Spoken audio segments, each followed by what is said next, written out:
throw a dart at a map of Oklahoma. Oh, the watch area is huge? And I guarantee you, storm chaser Val Castor and his wife Amy have probably sat there at some point just waiting. The hardest part of storm chasing is having patience. This is how a number of Val's days have started, driving through the beautiful plains of Oklahoma under blue skies, waiting for those tall, stormy clouds to climb high.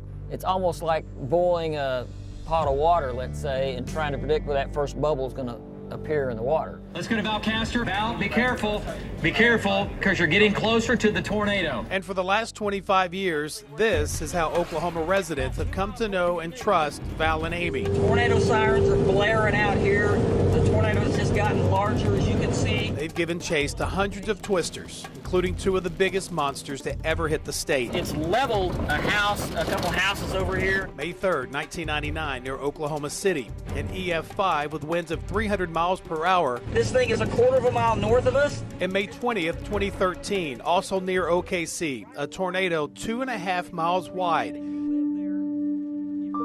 Sadly, through the years, many lives have been lost, but countless more saved because of meteorologists and storm chasers providing details computers can't always see. We have radar, and you got all kinds of equipment and technology that can tell you if the storm is rotating, but you're always going to need a storm chaser to let you know if that rotation is at the cloud base level, if it's getting ready to be a tornado and getting ready to come to the ground.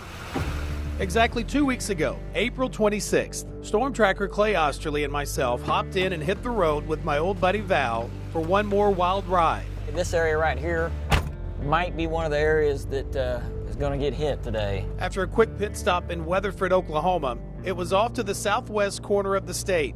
And on the way, you couldn't help but think about the people living in these small towns, one after another, who go through this every year. 111 tornadoes last year in Oklahoma, and already over 30 this year. Pretty much anywhere in Oklahoma, is under the gun for tornadoes. As expected, those tall cloud towers started to climb high on all sides. We got a tower going up to our west. The atmosphere is starting to become real aggravated. Just like that, we had storms racing in from Texas. We picked up just a little bit of small, probably quarter-inch hail, but we're not really in the hail core of it. Val began his live reports for his CBS station in Oklahoma City. We're getting south winds right now, probably gusting to 50. We traveled in and out of the rain, and finally, near Altus, Oklahoma, that's a funnel. A lowering with rotation. I got out of his truck for a closer look. But as the storm continued to move northeast, okay, let's keep going. It was quickly back in the truck. We're gonna go north. But we were given a rare and awesome look at the birth of a tornado from underneath the rotation. Oh my gosh, we just passed under the rotation. A quick sprint down the highway to reposition, and then it begins. The locals begin following the tornado legend, literally asking about the weather. Get in your car. Get in your car now. Get in your car. Val admits he worries at times just how crowded it gets out here on the chase, from the sightseers to the growing number of chasers. We used to hardly ever see any other chasers. We managed to stay on this storm even through a wildlife refuge in the Wichita Mountains. This is coming from our sister station, KSLA, in Shreveport. We were also able to provide a live feed to our Raycom sister station in nearby Lawton, Oklahoma. Yeah, this is craziness here. I'm just going to put it in. I'm not completely full, but I got enough. Sometimes the wind alone can cause plenty of problems. The power started flickering as we jumped back in. But what turned out to be...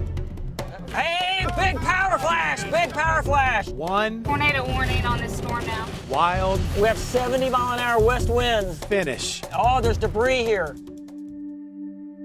One of them said, if you're in Luther, take precautions now. And an incredibly close call for us and a family of 5. Had you stayed in the house, how do you think this would have played out? Oh, it could have been real bad.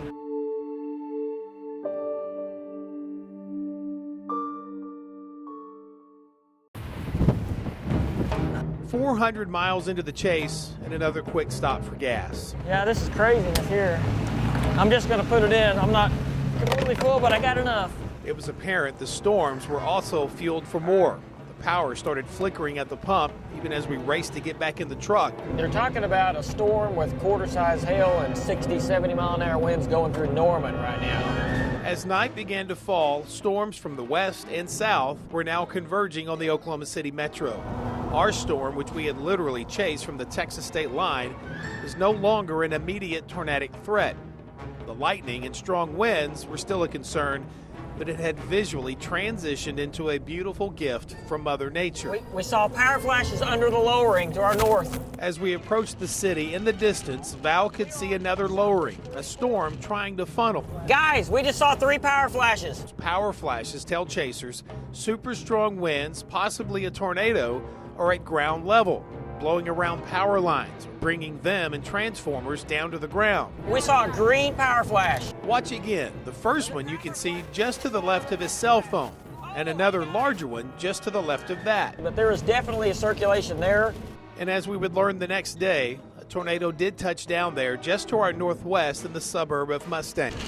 Hey, big power flash! Big power flash! We've now made it into Oklahoma City. The wind's even more powerful as we drove around to the northeast side of the city. Man, this storm is ramping up.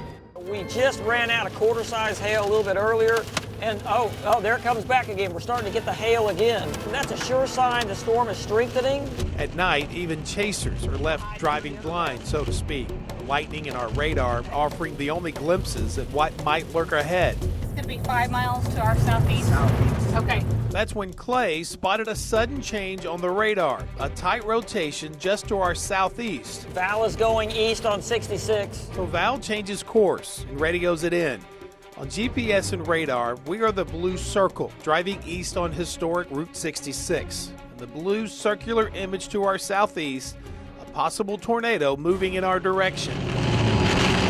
What is it? Tornado warning. Tornado warning on this storm now. Clay had spotted it, and we were tracking it before official warnings ever went out. All right, it's 2 miles to our southeast. 2 southeast of us. Southeast of us. Clay and Amy estimated that we had roughly a 2-mile window to figure out how to track it or how to get out of its way. Our winds are turning to the west. I think it must be just to our east, guys. We had found our tornado, but it's night, and we can't see out our windows as the next few minutes played out. We have 70-mile-an-hour west winds.